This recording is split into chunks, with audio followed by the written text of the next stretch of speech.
Hello friends, जय Jagannath. Welcome to my mini blogs. आज बहुत दिन पर आपण मानक पुणी ब्लॉग नहीं आसी कहीं मुझे जी गोटे छोटिया ट्रिप रे राउरकेला। आज ट्रिपटा मोर टिके बोरिंग लगुला कहीं मत आज एकुटिया जावा पड़ो। यहाँ मोर रुचि दीदी मत आनिक छाड़ी स्टेशन रे। दीदी मन टे दुख अच्छी। दीदी जेहेतु जी ब्रह्मपुर शाशुघर को सी मो सहित आसी पार नथिले। स्टेशन रे आसिक पहुँचला बेलू चुन्नू भाई अलरेडी भार नहीं पलि आसुँच। ए वर्ष मोर रज सेलिब्रेट हम राउरकेला आम सोनाली दीदी घरे। मो मन की टिके दुख था कहीं प्रति वर्ष आम 3 जन सांग मिसिकी रज सेलिब्रेट करूँ, किंतु ए वर्ष आम 3 जन जाक अलग हो जाइए।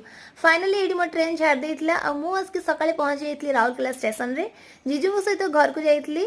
सांग मैंने राउरकेला पहुँचला मोर सब फुल ब्लॉग आसो। जो मैंने सब चैनल नुआ अच्छा सब्सक्राइब करदे, लाइक शेयर और कमेंट करने जमार भूलें।